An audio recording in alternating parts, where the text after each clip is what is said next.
So Jewish education is important not only for the future of the child, but also for the present state that the child is in.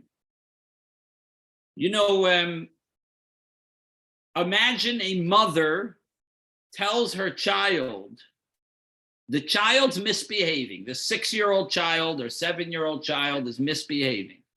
And the mother says, "You're making it difficult for me to be the parent I always imagined I would be." How does that sound? So again, she tells her child, when the child's misbehaving, she tells the child, "You're making it difficult for me to be the parent I always imagined I would be." What's wrong with that statement?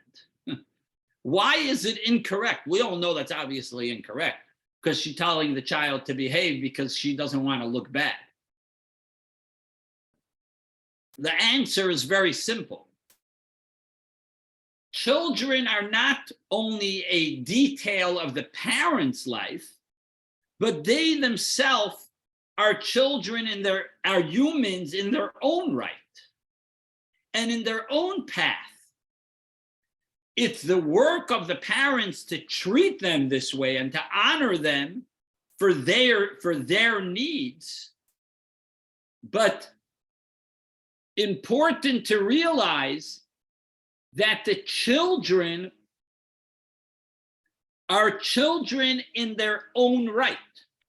Meaning, of course, you have an obligation to educate them, but they are children as individuals. Of course, you can't let them do whatever they want and say, let them make their own decisions. That's definitely not the case.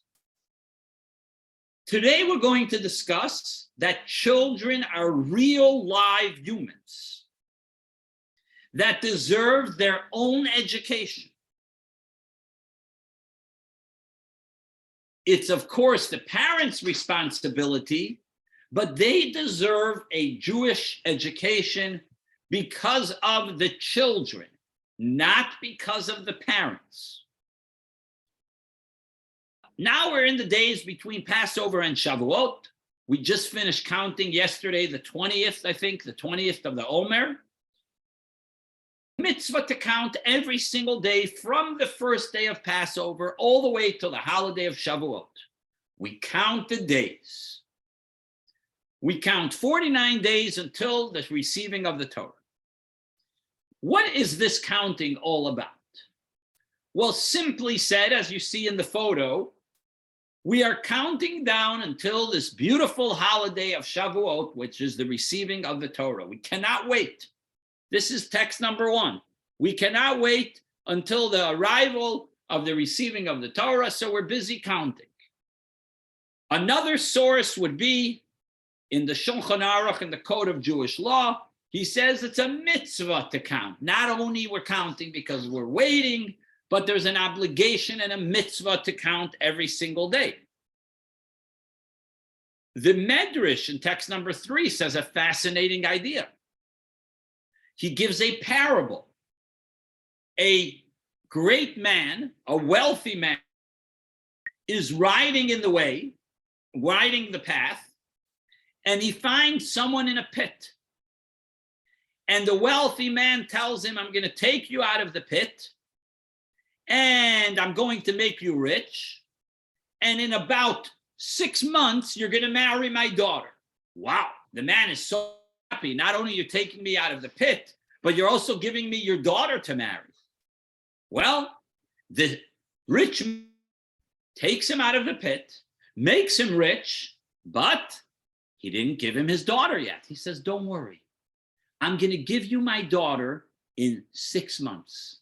And the man starts counting 1 day, 2 days, 3 days, until he's counting a total of 6 months. So he's so excited to marry the rich man's daughter that he's counting down the days. We are counting down the days of the Omer, of something that's going to come in the future. It's a future of something that is going to happen. But wait a minute. Why do we make it so important if it's only a middleman, sort of? For instance, you get engaged, and let's say you're getting married 6 months later, or like at Chabad, you're getting married about a couple months or 6 weeks after you get engaged. So you have your engagement day, and then you have your wedding date. If you're married for 20 plus years or even less, you're not going to tell your wife, oh, let's celebrate day number 20 between our engagement and our marriage. Of course not.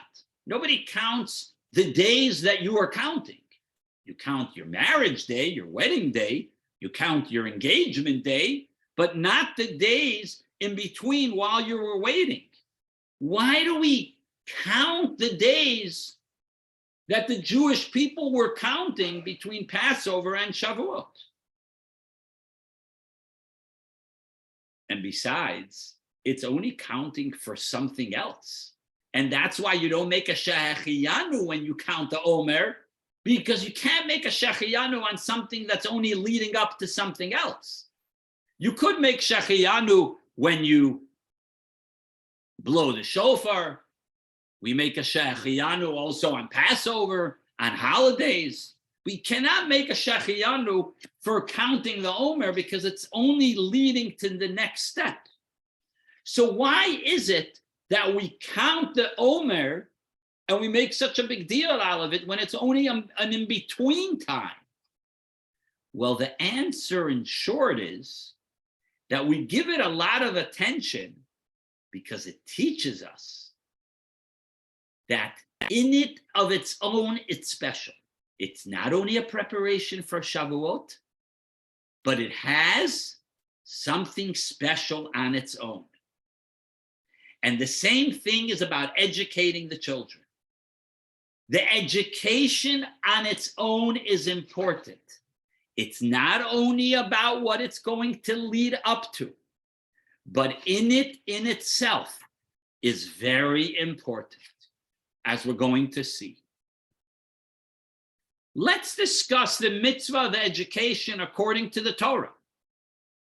The word education means when you educate your child, it's not only giving them information. And the same thing is when you're trying to educate someone else. It's not all about information. It's practice. You could sit and read all the books about what it takes to drive a car, or become a captain of a boat, or become a pilot of an airplane. You could read as many books as you'd like, or read many books about languages. If you don't practice, you will not be able to become good at what you're doing.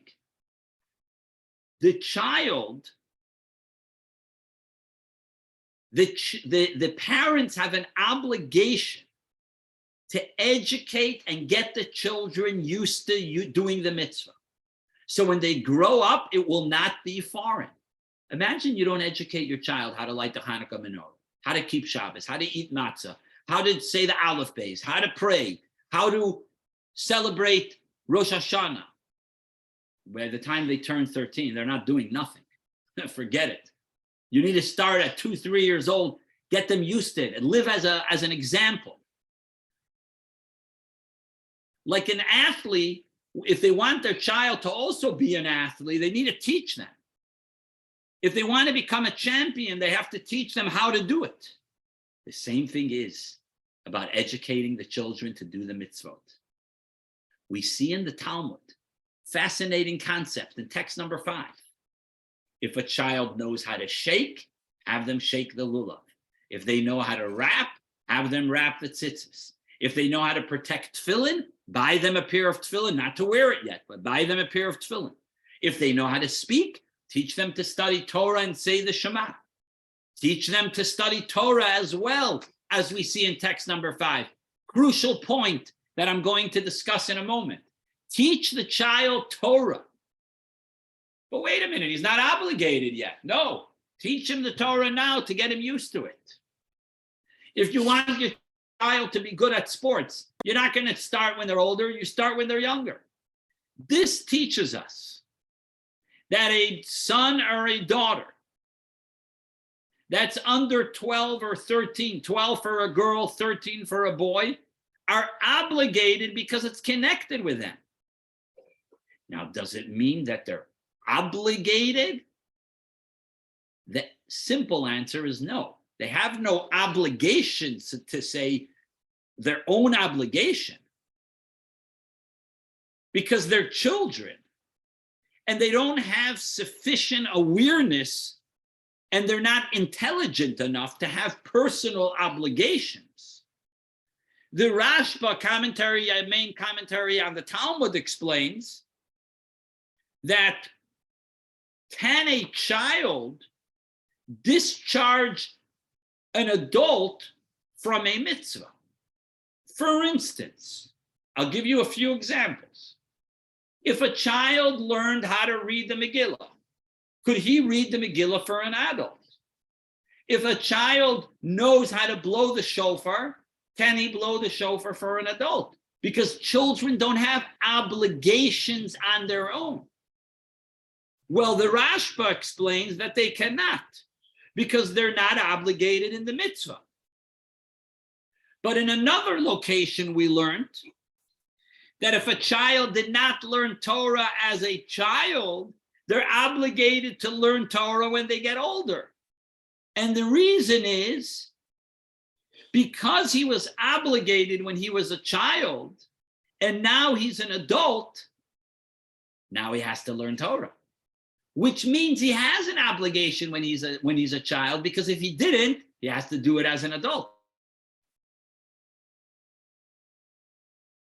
Now we see it's not the father's obligation to teach the child.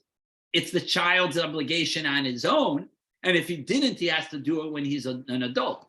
But it's a very fine line because the parents do have obligations to teach the children. We do obligation. Now, the Tzemach Tzedek explains in text number 7b, brings out this point that we see from the Rambam that there's an obligation from the Torah on the child.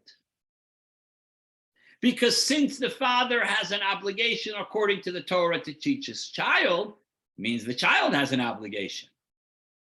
Because if he has to teach his child, then the child has some obligation. Look at this fascinating Rambam, unusual statement. If two people are sitting to do an after blessing, each one has to do the after blessing on their own, the Birchat Hamazon, after we wash.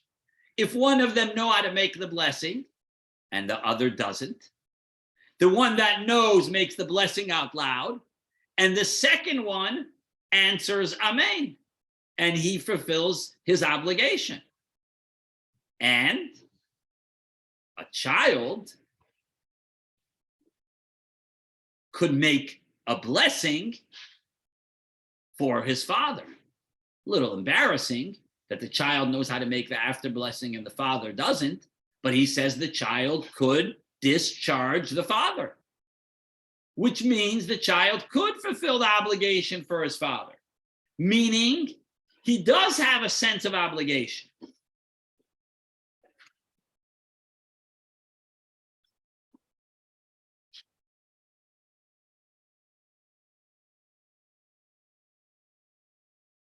The simple question is, how could a child be obligated?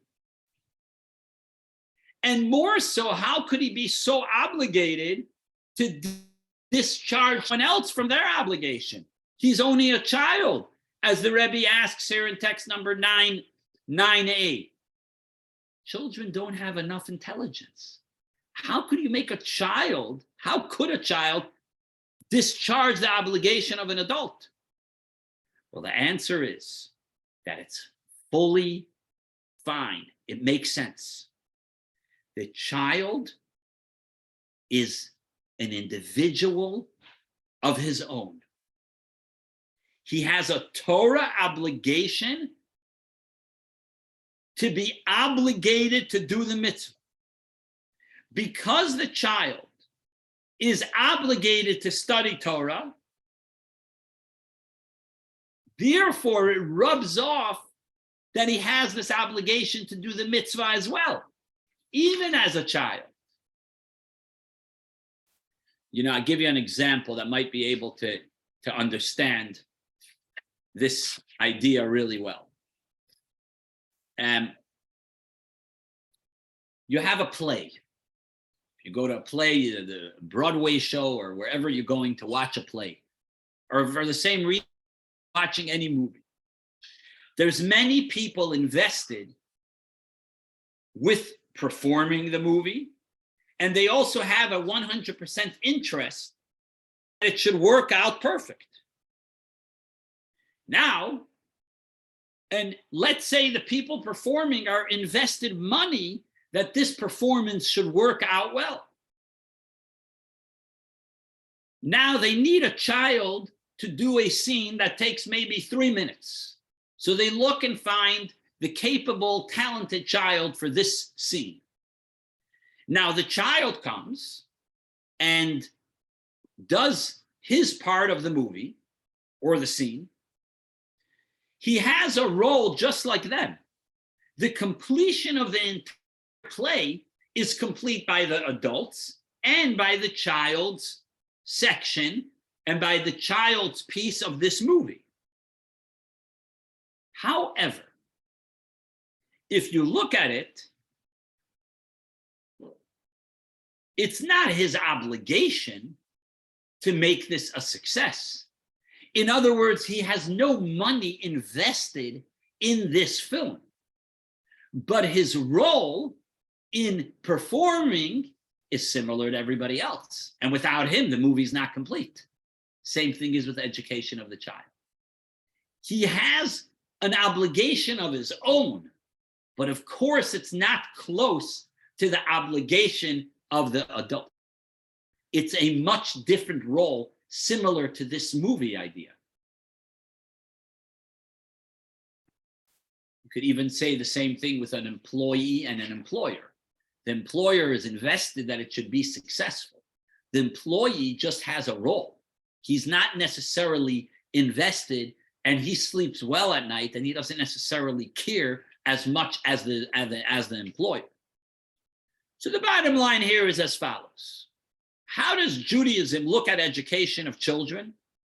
It's not only a preparation to something else, what they need to know as adults.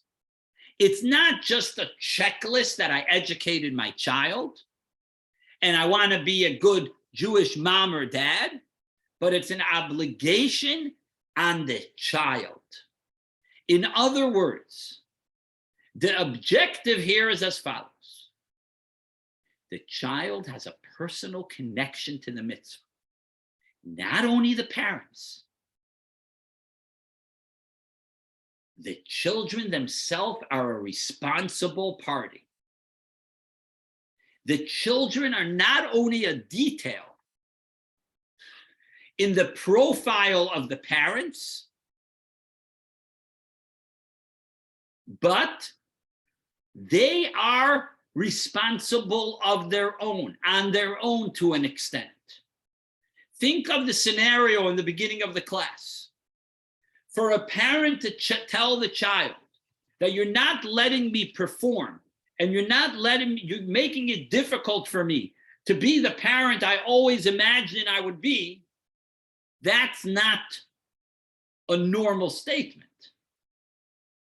But unfortunately, there are parents that think that way. There are parents that think that there's their own world, and then there's the world of the child.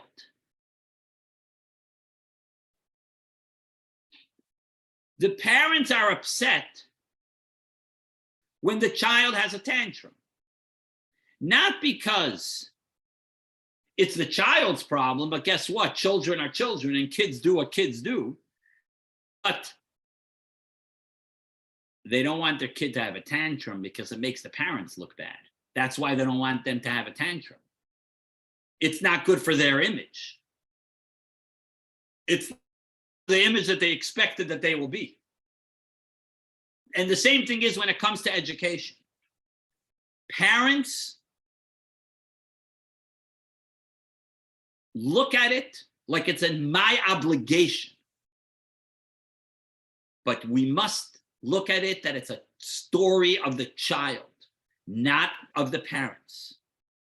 It's in order that the child should be. You're just facilitating it. When the parents do it in such a way that they do everything they should to encourage and facilitate the child to develop their own connection to Judaism. It's something that they do on their own. Now we could explain answering this question. Why do we give so much attention to the Sphira, to the counting of the Omer between Passover and Shavuot if it's only a middle day? It's nothing of its own, it's only a preparation. The answer is, even the preparation stage is important on its own. And the fact that you make a blessing, it teaches us that when you're preparing for something, it's not only a stepping stool for something else, but you need to focus as in it of its own.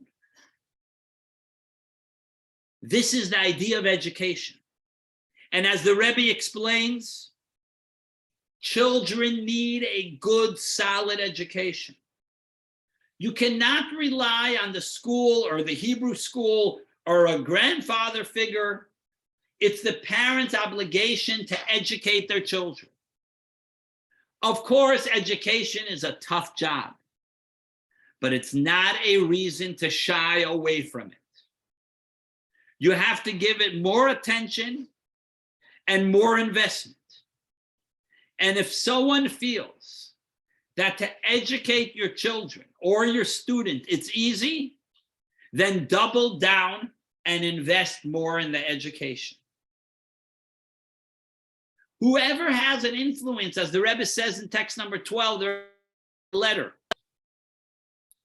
the Rebbe says,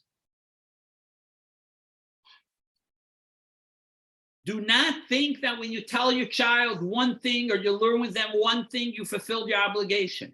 It's a constant thing to educate your children, not for your sake, for you to look good and not feel guilty that you didn't educate them. No, it's for their sake, for your child's sake. And when you do it for their sake, then it works. It's more successful. In fact, to educate children in the way of Judaism, this has to be the entire energy of the parents. Of course, parents have many things to accomplish in this world. They're very busy. They're occupied with great things.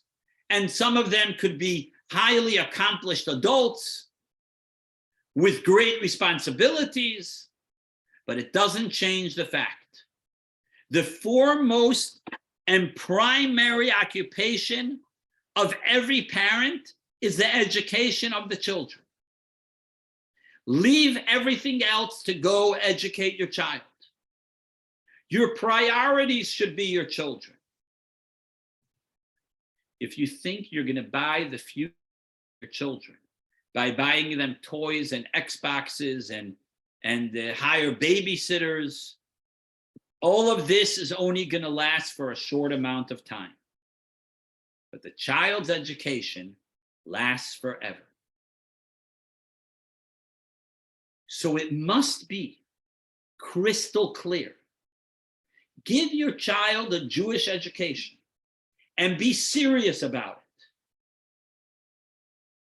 it. Expose them to Judaism in a way that they will feel to be a proud Jew, like it's their personal obligation.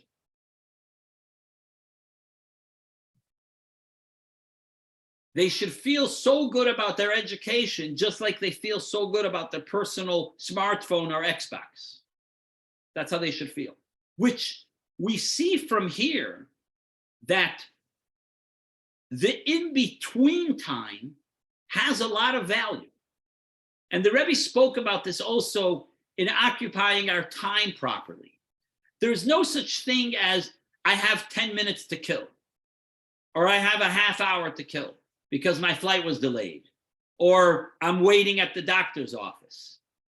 Killing time should be a non-existing term, because if you have 30 minutes, maybe call a friend that you haven't spoken to in a while, try to inspire them. Maybe study some Torah. Today, especially on your phone, you can study many, many things. Occupy that half hour to study. You're late in the airport, listen to a Torah class. Log on to Chabad.org.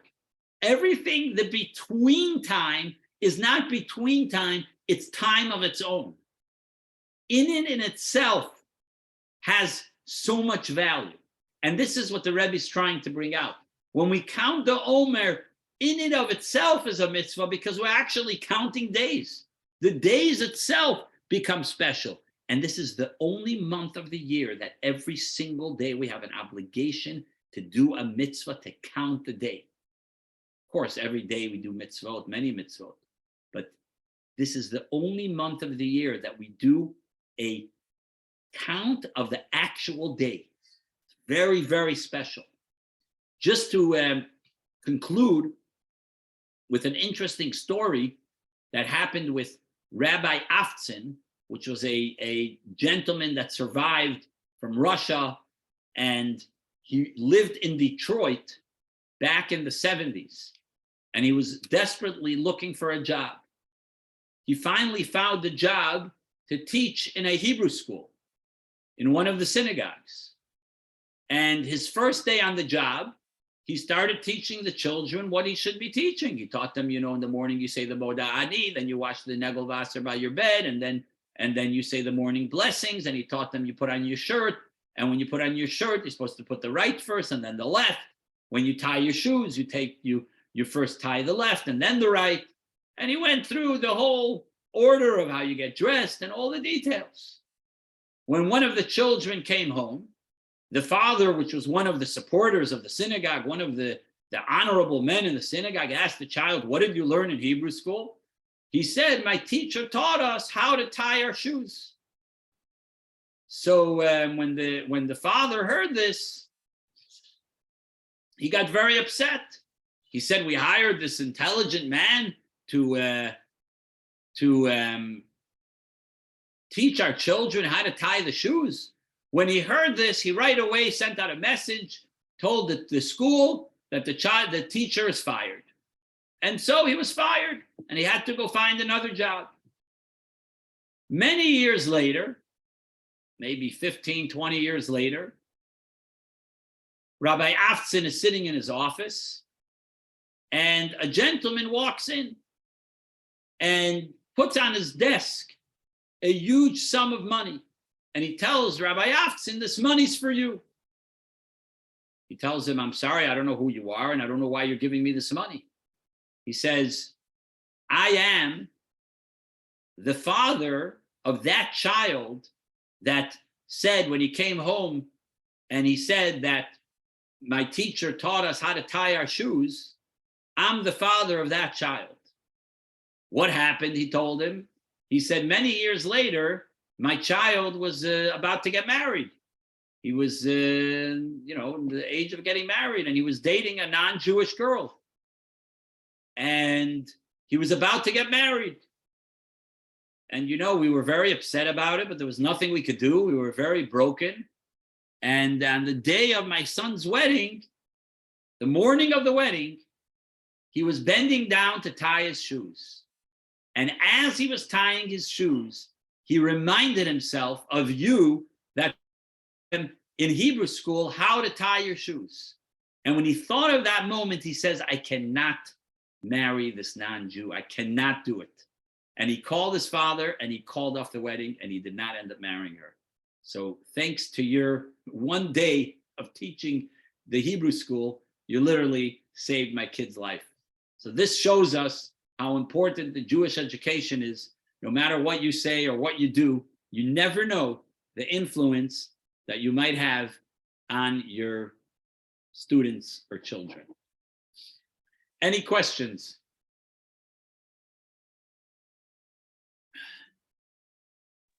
Great class. Thank you.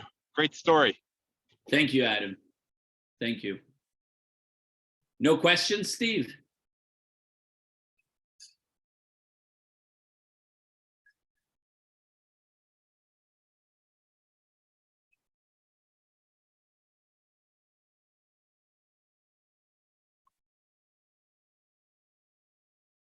All right, everyone. It's great to see you all. I can't hear you, Steve, if you're talking because you muted yourself again. Oh. All right, everyone. Have a wonderful evening, and it's great to see you all. Sei gesund. Stay safe. Thank you. Till the next time. Drive safe, Adam. Thank you. Okay.